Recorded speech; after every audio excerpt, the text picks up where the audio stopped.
Hi అండి అందరికీ. ఈరోజు మనం బీట్రూట్ రైస్ చేసుకుందామండి. ఒక పెద్ద సైజ్ బీట్రూట్ని ఇలాగా సన్నగా తురుముకున్నామండి. 2 పెద్ద సైజ్ ఆనియన్స్ని ఇలా సన్నగా కట్ చేసుకోవాలి.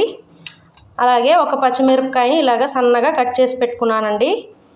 తెల్లగడ్డల్ని పైన పొట్టు తీసేసి ఇలాగా సన్నగా కట్ చేసుకోవాలండి. అలాగే మనం ప్రాసెస్ చూద్దామండి. అలాగే నా ఛానల్ని లైక్ అండ్ సబ్స్క్రైబ్ చేయండి.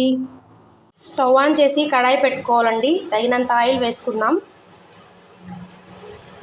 ఇందులోకి ఆవాలు, అలాగే తగినంత జీలకర్ర, అలాగే కొంచెం మినపప్పు, అలాగే పచ్చిమిర్చి, తరిగి పెట్టుకున్న తెల్లగడ్డలు కొంచెం దూరగా వేయించుకుందాం.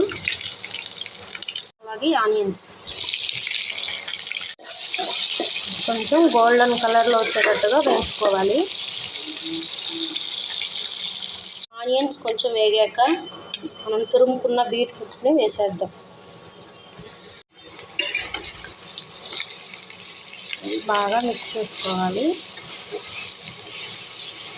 కొంచెం పచ్చి వాసన పోయే వరకు ఇలా వేయించుకోవాలి. తగినంత సాల్ట్, కొంచెం పసుపు, కొంచెం కారం, అలాగే కొంచెం పెప్పర్ పౌడర్ బాగా మిక్స్ చేసుకోవాలి.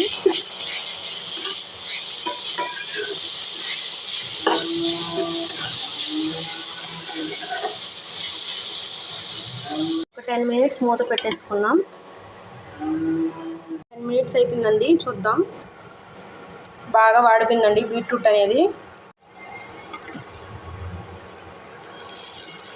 ఇప్పుడు రైస్ అనేది వేసేసుకుందామండి.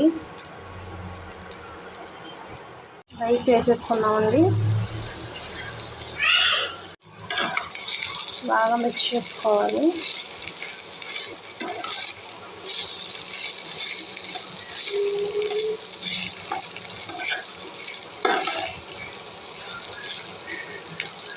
ఇలా బాగా మిక్స్ చేసేసుకోవాలండి.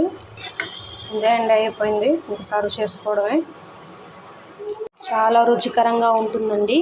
తప్పకుండా ట్రై చేయండి. అలాగే మన ఛానల్ని లైక్ అండ్ సబ్స్క్రైబ్ చేసుకోవడం మర్చిపోకండి.